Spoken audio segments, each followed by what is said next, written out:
KPM.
Putri dua berbaju sirong, putri dua bersubang gading. Assalamualaikum dan salam sejahtera buat semua yang sedang menonton. Dan untuk hari ini di segmen pertama, kita akan belajar subjek sains di mana topiknya ialah permainan bayang-bayang. Bersama dengan Mira di studio, Cikgu Tun Azlina. Assalamualaikum Cikgu. Waalaikumsalam. Hai anak-anak, Cikgu. Bersiaran dengan Cikgu hari ini, Cikgu Tun Azlina. Ya, okey Cikgu. Sihat Cikgu ya? Alhamdulillah. Alhamdulillah. Datang jauh dari Terengganu Cikgu. Iya, datang jauh dari Terengganu. Dari sekolah mana tu Cikgu? Cikgu berasal dari Terengganu dan mengajar di Sekolah Kebangsaan Bukit Payung, Marang, Terengganu, dan cikgu di sana sebagai guru penolong kanan co-curriculum.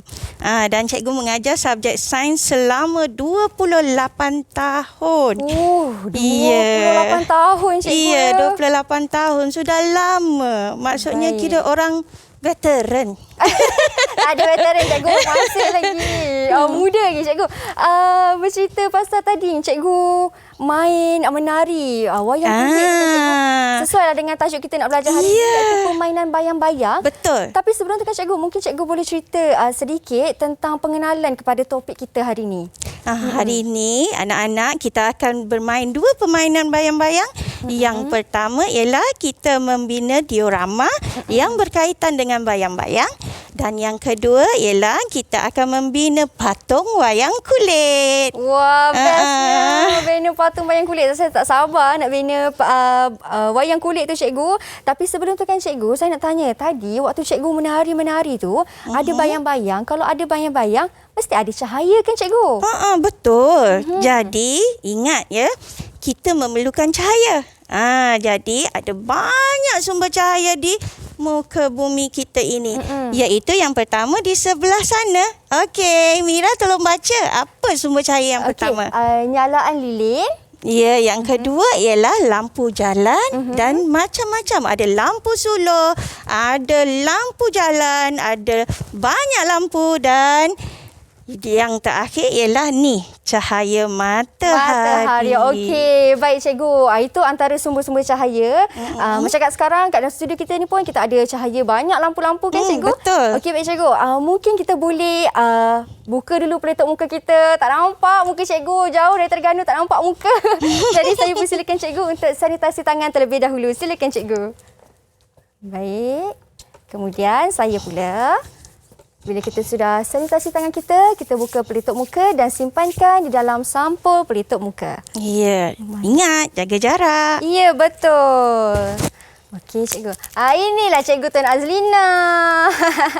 Okey. Cikgu kita tadi nampak bayang-bayang saja. Tak nampak orangnya. Ini orangnya. Sangat manis, berbaju warna coklat. Okey, Cikgu. Terima kasih, Mira. Mira pun manis hari ni, comel. Terima kasih, Cikgu. Okey, tadi Cikgu ada sentuh tentang sumber cahaya. Ada nyalaan lilin, ada matahari dan sebagainya kan, Cikgu. Ada api juga. Api tu kira sumber cahaya juga, Cikgu? Ya, api juga sebarang objek yang mengeluarkan cahaya, dia adalah sumber cahaya. Bagaimana pula dengan bulan? Bulan tu sumber cahaya ke bukan, Cikgu? Dengar lagu cikgu Wow, okey. Bila malam ku nampak bulan, kelihatan pelbagai bentuk. Bulan sabit, bulan separa, ada juga bulan purnama. Wah. Tapi bulan tiada cahaya, memantul cahaya matahari. Matahari sumber cahaya, bulan bukan sumber cahaya. Bulan bukan sumber cahaya maksudnya, Cikgu. Ya, jadi objektif kita pada hari ini, Mira, kita nak menyatakan sumber cahaya yang ada di muka bumi ini. Itu objektif yang pertama. Objektif yang kedua adalah kita nak buat permainan bayang-bayang. Okey, permainan bayang-bayang, kita ada dua permainan bayang-bayang. Yang pertama, kita buat diorama di mana kita akan lihat pelbagai objek akan menghasilkan pelbagai jenis bayang-bayang. Dan objektif yang ketiga ialah permainan bayang-bayang wayang kulit. Ya. Itu yang nanti cikgu nak ajar saya macam mana nak buat patung wayang kulit tu kan, cikgu? Ya, betul. Okey, itu tentang sumber cahaya. Lepas tu cikgu pun dah nyanyi lagu pasal bulan. Sebab saya tertanya-tanyalah sebab bulan, kalau bulan mengambang, kita berdiri, kan kita nampak bayang-bayang kita. Ya, rupanya sebab bukan. Walau bagaimanapun, bulan tu dia memantulkan cahaya matahari. Jadi memang kita akan nampak bayang-bayang. Tapi bulan tu tidak mengeluarkan cahaya, dia memantulkan cahaya matahari. Okey, baik. Cikgu, saya nak tanya cikgu, kenapa agak-agak kan kita ni perlu sangat cahaya? Kenapa kita kena ada cahaya? Tak boleh ke kalau kita tak perlulah cahaya ni? Kalau tak ada cahaya, sebab kita kait dengan organ kita iaitu deria mata. Okey, mata digunakan untuk melihat. Kalau tak ada cahaya, maka kita tak dapat melihat objek-objek di sekeliling kita. Jadi di sana manusia memerlukan cahaya untuk melihat sekeliling. Dan yang kedua, Mira baca yang kedua. Yang kedua saya baca cikgu ya. Okey, apabila ada cahaya, suasana akan menjadi cerah. Dan jika tiada cahaya, suasana akan menjadi gelap. Maka kita akan teraba-raba. Sebab itulah bila kita tak ada cahaya, tiba-tiba blackout, kita akan menggunakan deria apa, Mira? Deria rasa ataupun sentuh. Iya, deria sentuh. Sebab itulah kita akan menggunakan deria sentuh untuk mencari objek. Betul tu. Betul lah cikgu. Kalau blackout kan, kadang-kadang bila kat rumah, tiba-tiba blackout, gelap gelita. Mulalah kita menggunakan deria sentuh kita untuk kita rasa ini pintu. Macam tu. Kita tak guna deria hidung untuk menghidu. Mana pintu? Tak nampak kan? Tak boleh. Ataupun kita tak boleh nak dengar deria pintu. Jadi selain daripada deria mata, kita menggunakan deria sentuh. Sebab itulah orang buta, Mira perasan tak? Dia berjalan, dia guna tongkat tau. Betul. Jadi bila dia guna tongkat, apa tujuan dia? Dia nak menyentuh apa yang ada di hadapan ataupun di tepi ataupun di keliling dia. Itulah dia pasal cikgu pun dah sentuh tentang sumber-sumber cahaya ni. Antara sumbernya daripada matahari. Itu sumber natural orang kata. Semula jadi. Kalau yang bukan semula jadi, antaranya apa cikgu? Ya, antara bukan semula jadi ialah lampu suluh, lampu jalan, lampu rumah. Tu spotlight kita ni adalah bukan sumber semula jadi. Maksudnya dia adalah bahan buatan manusia. Baik, bahan buatan manusia. Cikgu, saya nak tanya juga kepada cikgu, macam mana bayang-bayang tu boleh terhasil sebenarnya cikgu? Bayang-bayang boleh terhasil. Okey, dengar. Saya ada bayang-bayang mengikuti saya. Pagi kiri, petang kanan, pagi barat, petang timur. Ada dua sifat cahaya yang membentuk bayang-bayang. Yang pertama, cahaya bergerak lurus, tak boleh tembus objek legap. Sebab apa ada bayang-bayang? Sebab cahaya bergerak lurus dan tak boleh tembus objek legap. Sebab itulah tadi bila cikgu berdiri di hadapan cahaya, ada bayang-bayang dekat depan. Ya, dan skrin tu menunjukkan bayang-bayang. Itulah salah satu daripada permainan wayang kulit. Di mana patung wayang kulit akan berdiri di hadapan cahaya.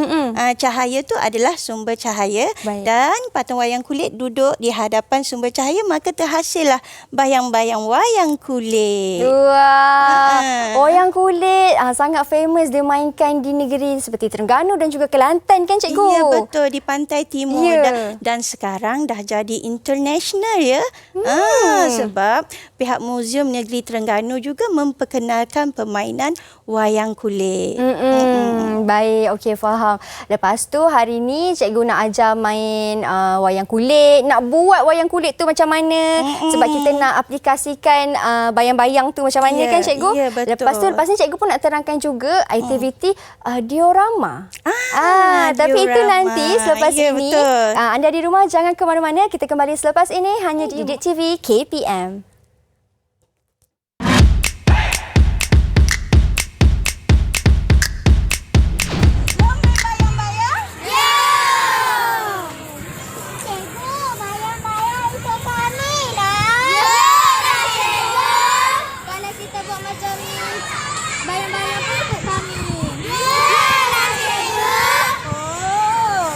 Bayang ikut kamu. Kenapa ada bayang-bayang? Kerana ada cahaya matahari. Oh, selain daripada ada cahaya matahari? Kerana cahaya matahari tidak boleh menembusi oleh badan kami. Kenapa cahaya matahari tidak boleh menembusi badan kamu? Kerana badan kami legap.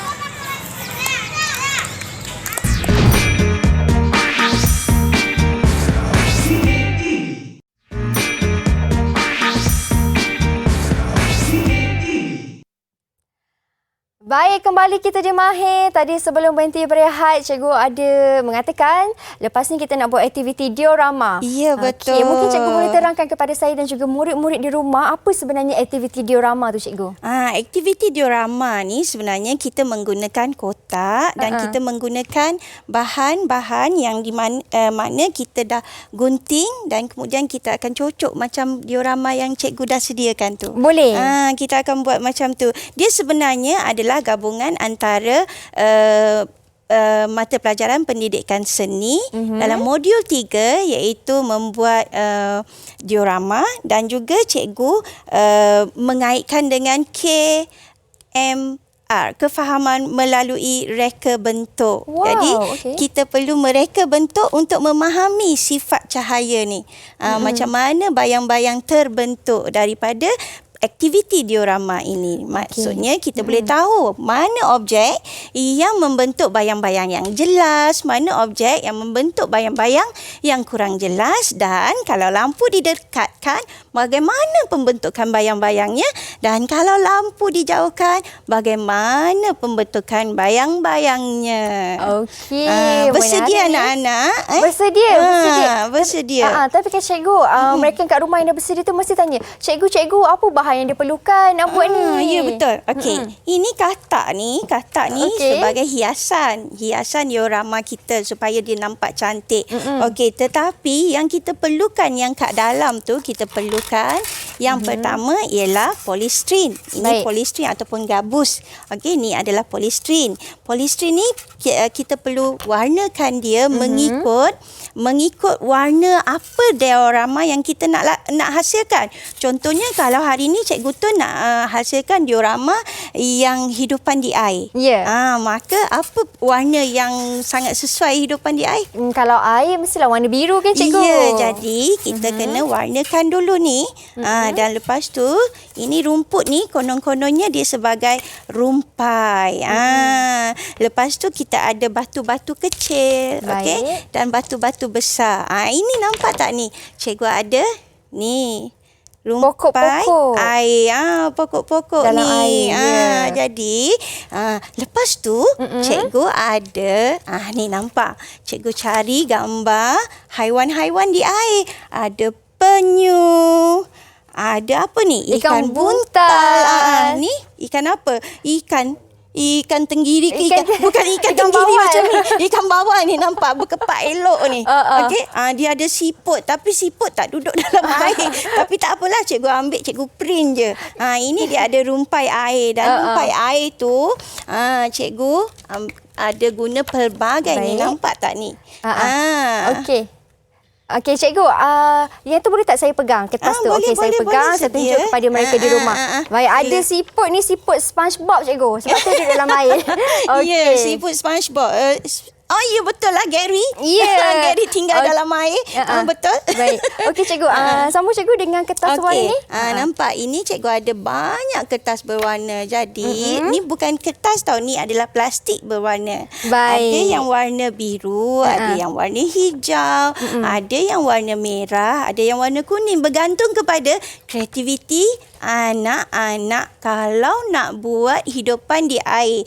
Tak semestinya guna yang ni, bergantung pada kreativiti anak-anak. Cikgu guna plastik-plastik ni sebab apa? Sebab dia nak cikgu nak rujuk kepada kejelasan bayang-bayang yang terbentuk apabila kita menggunakan pelbagai jenis Hidupan laut. Pelbagai jenis kertas. Oh, Contohnya ini guna plastik. Lepas tu kalau cikgu nak buat ikan ni, cikgu guna apa? Cikgu guna kad. Kad manila supaya dia keras. Baik. Jadi cikgu dah siap gunting ikan-ikan ni. Nampak tak? Oleh kan kalau kita nak buat banyak tak boleh juga sebab kotak kecil. Kotak yang cikgu gunakan ialah kotak kasut. Nampak tak ni? Nampak. Kenapa cikgu guna kotak kasut? Sebab kotak kasut dia ada tapak. Baik. Nampak? Okey. Cikgu boleh letak macam ni sebab dia ada tapak macam ni. Jadi lepas tu cikgu akan masukkan polistrin yang sudah siap cikgu buat ni. Nampak tak ni? Cikgu letak kat sini. Macam tu. Terbaliklah pula. Dia sebenarnya yang batu ni kat dalam. Sini cikgu nak letak lampu sulur. Okey. Jom Mira, kita buat sama-sama. Okey, boleh cikgu. Jom kita buat sama-sama. Tapi apakah step ataupun langkah pertama cikgu? Okey, langkah pertama kita gunting rumpai-rumpai air tu. Kemudian kita letakkan menggunakan lidi sate.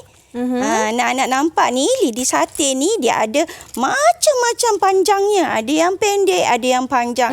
Jadi cikgu gunakan ada yang pendek, ada yang panjang ni sebab nak bagi kedudukannya cantik. Ada yang tinggi, ada yang rendah. Ya. Tapi kepada adik-adik di rumah, kalau nak guna lidi sate ataupun nak potong-potong ni, kena sentiasa berhati-hati kan cikgu? Ya, betul. Kena ada pengawasan guru ataupun ibu bapa. Ya, betul. Hati-hati. Dan jangan main ya. Jangan main cocok-cocok sebab bahaya. Sebab dia sangat tajam.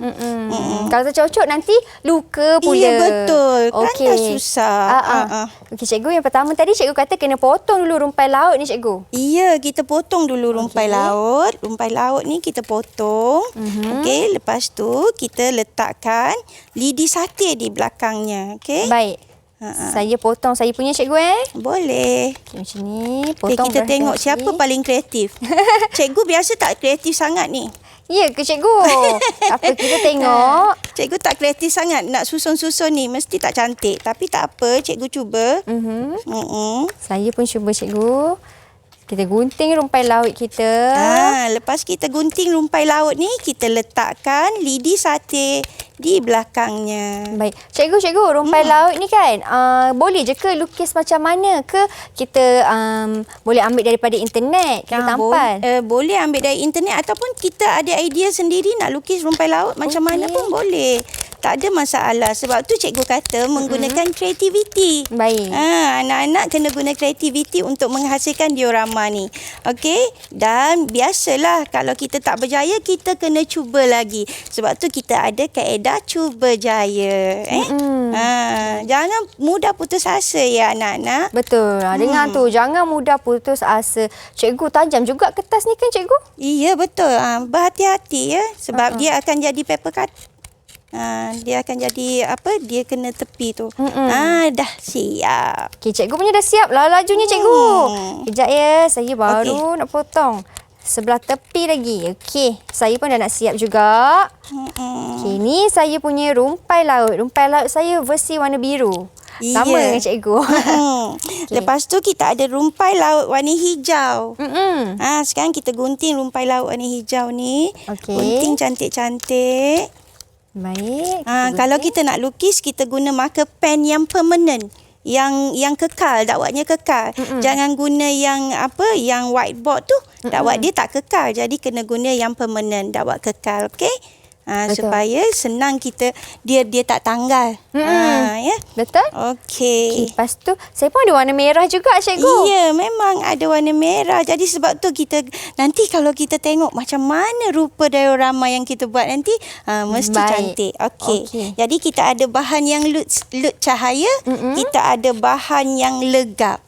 Okey, contohnya ikan dan kura-kura ni adalah bahan legap sebab dia kita buat daripada cardboard. Jadi dia adalah bahan legap. Okey, jom kita letak lidi. Saya letak lidi. Kalau letak lidi kita tampal, kita mesti gunakan gam ataupun selotip. Ya, jadi cikgu kalau guna gam kita tak boleh guna gam biasa. Kita kena guna gam yang kuat tu. Jadi cikgu tak galakkan anak-anak guna gam yang kuat tu sebab takut terkena tangan. Betul. Jadi cikgu galakkan anak-anak guna selotip. Ni pita pelekat. Okey. Nak tampal dia cikgu gunakan lidi sate ni kan cikgu? Ya. Lepas tu tampal kat belakang ni macam ni? Ya, tampal kat belakang tu. Okey.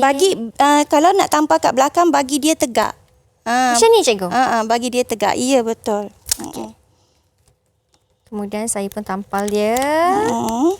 Kita tampal semua. Ya. Okey. Macam ni. Ni saya punya rumpai laut lah. Saya ada banyak lagi rumpai laut lagi ni. Okay, ini rumpai laut warna biru saya. Saya nak buat rumpai laut warna merah pula. Okay. Boleh. Cikgu tadi kan cikgu sentuh pasal bahan lutsina dan juga bahan yang legap. Mungkin cikgu boleh terangkan kalau lutsina tu macam mana? Legap tu cikgu kata tak tembus cahaya kan? Ya, betul. Sebab itulah bayang-bayang yang terhasil daripada bahan legap dia sangat jelas. Bahan-bahan lutsina dia tak menghasilkan bayang-bayang. Manakala bahan-bahan yang lut cahaya dia menghasilkan bayang-bayang. Nanti kalau warna biru rasanya bayang-bayang warna apa? Lah kalau kita punya objek berwarna biru, kita punya bayang-bayang agak-agak warna biru juga ke? Tak ada warna ke warna hitam kan? Nanti kita tunjuk.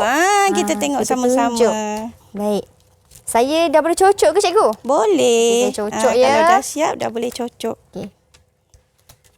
Saya cocok satu saya punya rumpai laut. Okey. Dah siap?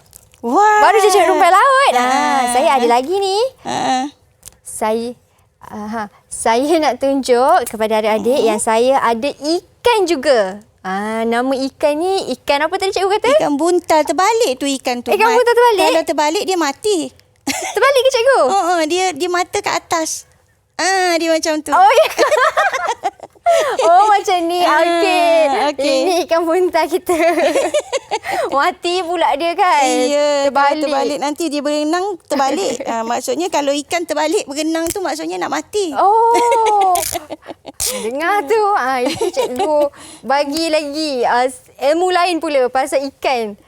Okey. Saya tampal pula saya punya ikan. Cikgu dah tampal apa tu? Cikgu baru tampal lidi. Oh, laju juga cikgu. Okey, tak apa. Saya tampal saya punya ikan. Okey. Ni betul cikgu tak terbalik mata ikan saya? Betul. Okay, betul. Baik. Tengok gambar dia. Tengok gambar. Okey, baik. Cikgu nak tampal dah, nak cocok dah cikgu punya rumpai Okey, baik, silakan. Boleh tak kalau saya nak minta cikgu untuk kedepankan sikit box cikgu supaya mereka nampak cikgu punya box macam mana? Okey, sama ke tak dengan saya ke lain sikit? Sama. Okey. Kita kena adil dan sama. Sama je. Baik, okey. Cikgu, kalau di sekolah, murid-murid melakukan aktiviti ni juga ke cikgu? Aktiviti diorama ni? Aktiviti diorama ni biasanya cikgu akan bagi sebagai kerja rumah ataupun kerja yang dibuat bersama-sama dalam kumpulan. Tapi memandangkan sekarang SOP kan, jadi cikgu galakkan anak-anak buat dengan ibu bapa masing-masing. Ya, baik tu. Okey cikgu. Okey, sementara cikgu dan juga saya siapkan kami punya diorama ni. Ni saya punya turtle ni. Kita berhenti berehat seketika cikgu? Boleh. Okey, jangan ke mana-mana, kita kembali selepas ini.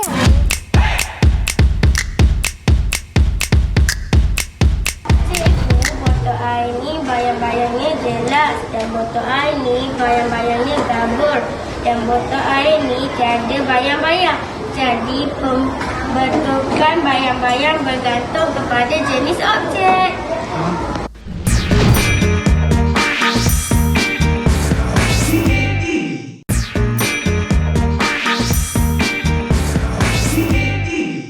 Okey, ini Mira punya diorama dan di sebelah kiri pula cikgu punya diorama.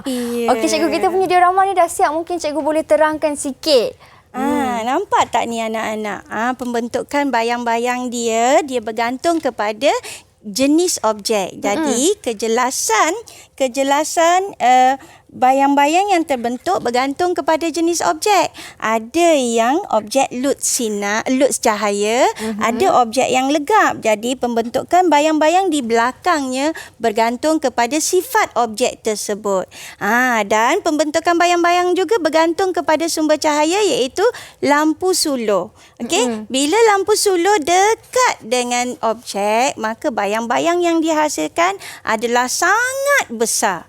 Manakala bila lampu suluh ni jauh daripada objek, maka bayang-bayang yang dihasilkan sangat kecil. Jadi, ia dapat dua di sini pengetahuan. Yang pertama ialah berkenaan dengan sumber cahaya ni.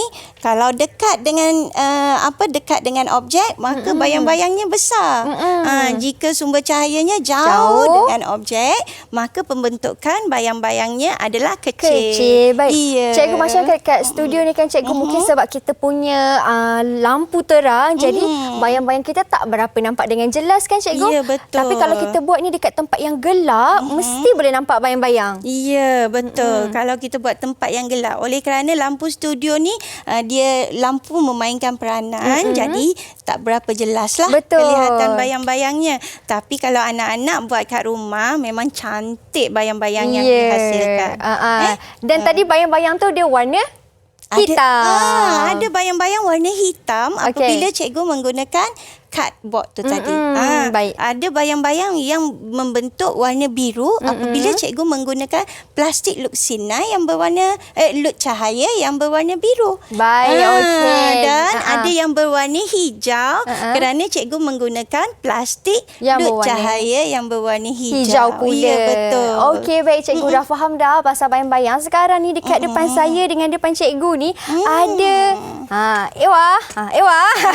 Ini apa cikgu? Ini adalah patung wayang kulit modern. Kayak kita tak mampu nak buat patung wayang kulit yang tu sebab dia dibuat daripada kulit. Sebab tu dinamakan patung wayang kulit. Okey, sekarang ni cikgu, patung wayang kulit ni saya nampak tangan dia terpisah. Tangan dia cikgu, kenapa pula cikgu tangan terpisah ni? Tangan terpisah supaya senang nanti bila kita nak main, dia tak adalah keras, jadi dia ada bergerak-bergerak. Okey, jom cikgu kita kan buat. Kalau kita tengok patung wayang kulit tu dia bergerak-bergerak kan tangan dia. Itulah caranya kita modernkan sikit dan pemudah. Okey, yang pertama kita perlu penebuk lubang. Mira tahu tak orang zaman dahulu kenapa dia buat wayang kulit ni? Saya rasa mungkin sebagai hiburan. Betul tak cikgu? Zaman dahulu kan tak ada TV, internet jauh sekali kan. Jadi tak boleh nak tengok YouTube. Jadi mereka berhibur dengan menggunakan wayang kulit, dan wayang kulit ni dimainkan oleh seorang pelakon sahaja dipanggil Tok Dalang. Baik. Dan dia boleh membuat pelbagai suara. Macam Wok Long Pok Dogo. Okey, baik. Okey, sambil cikgu explain tu mungkin cikgu boleh buat sekali. Okey. Macam mana cikgu wayang kulit tu? Ya, betul. Mula-mula kita perlukan penebuk lubang. Kita tebuk lubang. Ni. Kita tebuk lubang dekat bahu dia. Sebab tangan ni atas bahu dia. Okey. Dan tebuk lubang di sini. Di tangan dia juga. Lepas tu kita ambilkan skru. Ambilkan skru. Nampak tak ni skru? Okey, kita masukkan kat lubang ni.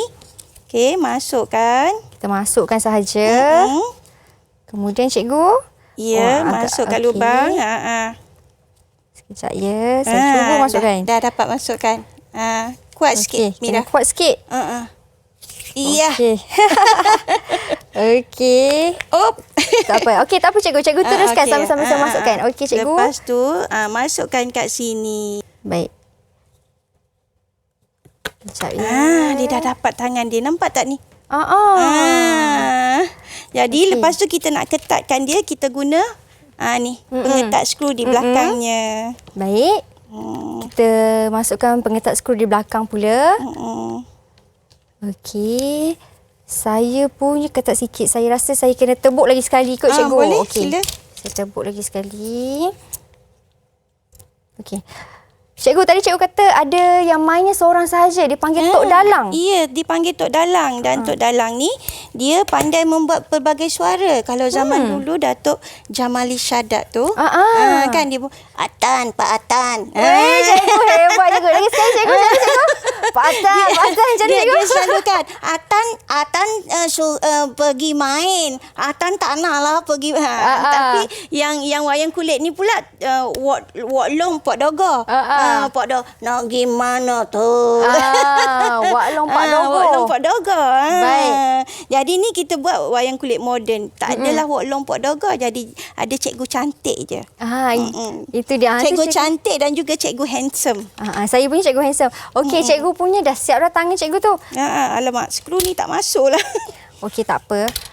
Oh, cikgu, saya dah terletak skru lah dekat belakang macam ni. Salah lah Salah. Bukan macam bila ni. kita bila kita dah cantum baru kita letak skru. Okey, lepas tu bila macam ni baru dia boleh bergerak ni. Nampak tak? Tapi kita nak gerak, kita tak pakai tangan kita. Jadi kita perlukan ni lidi sate yang besar, okey? Yang panjang, okey? Dan satu lagi kita perlukan chopstick. Chopstick yang besar untuk kita letak kat badan dia. Baik. Okey. Sekarang cikgu dan saya kita nak letak kayu chopstick ni kat belakang badan patung wayang kulit kita. Kita berhenti berehat seketika cikgu. Kita kembali selepas ini. Jangan ke mana-mana.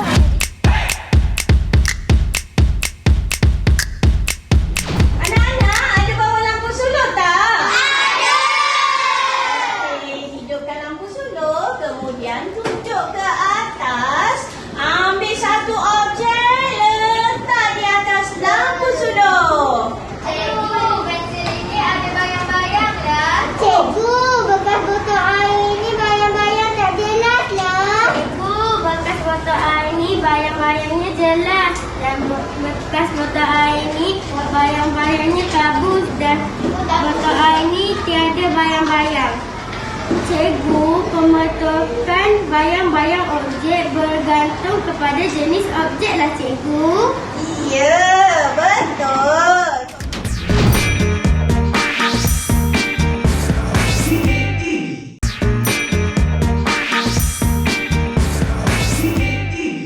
Kita sudah kembali di Kita ya sudah betul. kembali di segmen yang terakhir. Anak-anak, ini adalah asalnya wayang Ya. kulit. Cikgu menggunakan kertas keras, kemudian cikgu gunting. Bila cikgu gunting, jadilah macam ni dan kita sambungkan tangan-tangannya. Nampak tak tu seperti Kak Mira tunjuk. Ya. Okey, cikgu pun ada satu. Ni.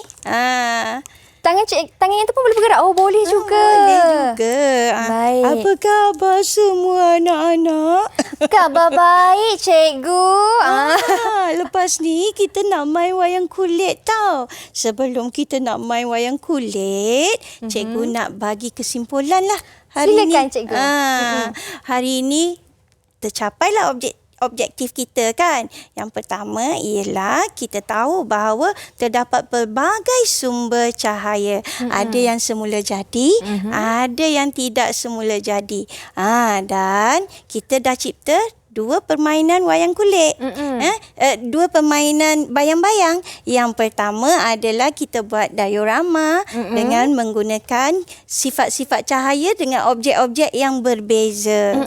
Ada objek yang lut sinar, ada objek yang legap. Jadi, objek yang lut sinar dia tiada pembentukan bayang-bayang. Objek yang legap ada pembentukan bayang-bayang yang jelas. Manakala objek yang lut sinar, pembentukan bayang-bayangnya agak kabur. Dan dia kalau objek tu lut cahayanya warna apa? Warna biru, bayang-bayangnya akan menjadi warna biru. Dia bergantung kepada objek, sifat objek tersebut.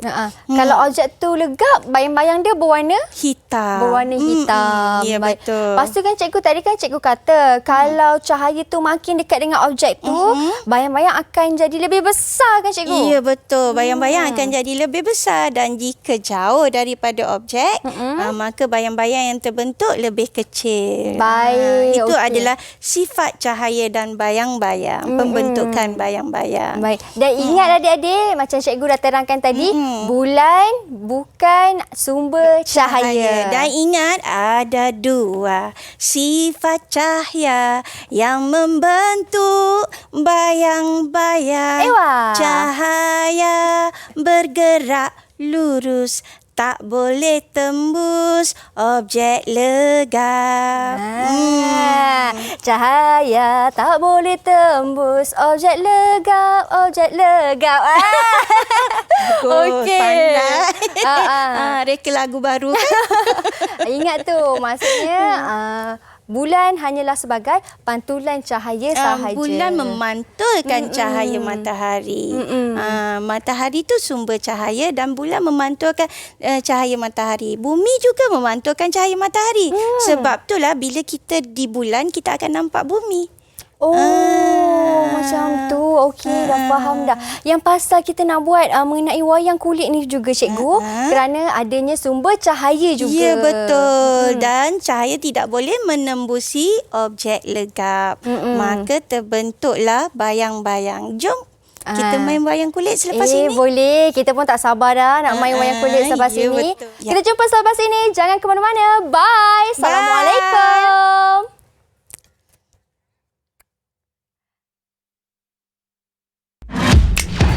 Assalamualaikum, saya Tuk Dalai Wayang Kulit Sutera Negeri Terengganu ingin mengucapkan ribuan terima kasih kepada cikgu-cikgu kerana mengimplementasikan permainan tradisional wayang kulit supaya generasi muda akan ingat, akan tahu tentang sejarah wayang kulit, permainan tradisional masyarakat Melayu zaman dahulu. Dan terima kasih juga kerana cikgu menaikkan martabat wayang kulit supaya benda ni tidak lekang di panas, tidak lapuk di hujan. Terima kasih cikgu.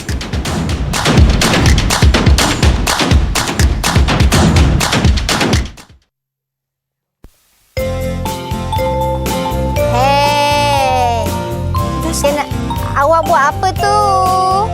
Saya tak buat apa-apa. Awak nak ke mana tu?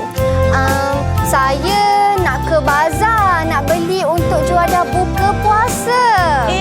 Berhati-hati. Kenapa awak tidak mengamalkan 3 mengelakkan 3S, mengamalkan 3W? Alamak, apa tu 3S tu? Alah, 3S tu kita perlu tempat sempit. Ya, tempat sempit. Sesak dan Dan juga kenalah jaga penjarakan fizikal kita. ya, jangan sembang dekat. Baik. Ya. Okey. Saya nak tanyalah, kenapa awak tak pakai pelitup muka? Tak boleh tau, tak pakai Alah. pelitup muka. Yelah, betul lah. Saya lupa. Awak pun tak pakai pelitup muka. Alamak, ya ke? Malu. Bahaya, tak boleh tak pakai pelitup muka. Kena pakai pelitup muka tau. Okey. Kalau nak pergi mana-mana, kena pakai pelitup muka tau. Baiklah. Hashtag kita jaga kita. Betul. Terima kasih kerana tegur saya. Terima kasih juga kerana awak tegur saya juga. Terima kasih. Sama-sama ingat, kita kena jaga diri kita, lindung diri dan lindung orang lain. Ya, betul. Okey, baik. Hashtag ingat tu, kita jaga kita. Kita jumpa lagi lepas ini. Terima kasih. Kepada anda di rumah, ingat tahu nasihat tu. Kita jumpa lagi selepas ini hanya di Mahir, di Didik TV,